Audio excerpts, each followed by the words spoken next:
what did you make of the deal that the Chinese and the US just struck? Is it a good thing? The fact we're talking is a very good thing. Okay. I've said recently we've been talking past each other for quite some time.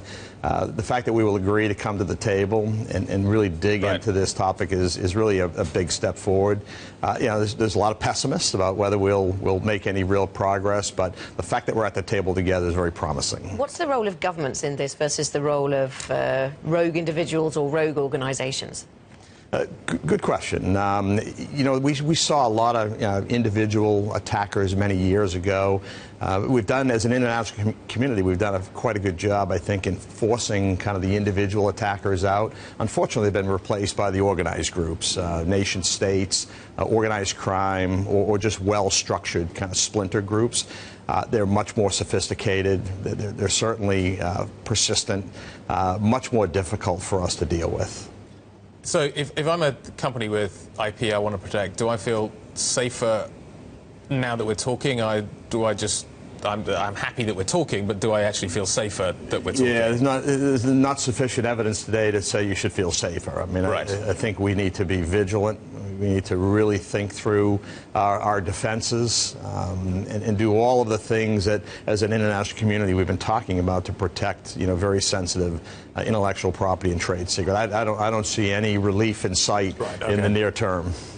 Brian, has anybody done any work on what the economic cost globally is? Because we all know what the problems are. We all know where we're vulnerable. We all know it's very difficult to protect ourselves. But what in the final analysis, how much does this cost the global economy? Yeah, that's a great question. What's the debit here? Yeah, that's a fantastic question. I'm not sure we know. I mean, there have been some studies that try to generally kind of, find out what this may cost. The problem we have is that a lot of organizations won't report this information. It's very sensitive, potentially impacts their brand significantly.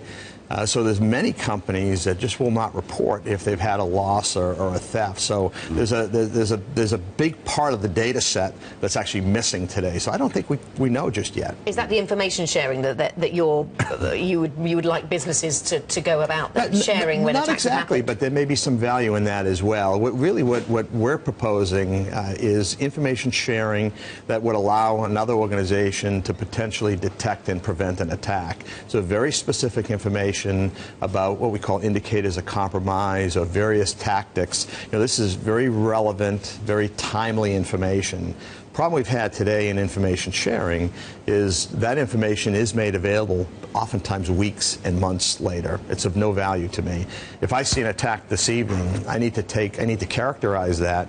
I need to get that out to peers, other cloud service providers in my instance, as fast as possible. So I'm talking sharing tactical information in the matter of minutes and hours, as opposed to today's practice of sharing information in weeks and months. Because is that common then? They might go after you or a business like yours, and then they go after others in a very similar way. And I think, we talked about this underground economy, so if we want to play that game, we got to drive their costs up, right? So you take what they call a zero-day attack, attack that's never been seen before. But right now, if we're not sharing information, they can use that attack many different times. Right. So it's scalable. Exactly, very much so. Yeah. So if we can characterize that attack very quickly, share that information, the next time they go to use that attack, it fails. So now they've got to go back to the drawing board, reinvest. In some cases, they begin to aggregate themselves and become a much bigger signature, a much bigger target, and the international community has a much better chance of actually seeing them. What does your cost curve look like? How much do you have what's the average age of a person that comes and interviews for a job with your business, and what's the kind of inflation rate in wages that you're having to pay? Yeah, well, of course, the inflation rate is high because right now there's a lack of supply of trained and experienced cyber professionals, so they can command much higher salaries. I think from an age distribution, it varies. We were talking previously that in the past we'd have to go back and hire kind of the young hackers, so to speak. Yeah. We refer to them as black hats. I don't think that's true any longer. I mean, the universities and corporations are really producing some high-quality cyber talent. And so now we're seeing a range of yes, in some cases, young, out of school. But I think there's a lot of good experienced people that maybe had some government experience or have been in the corporate world for 10 or 20 years that really are extremely valuable. So that kind of dynamic is changing a little bit.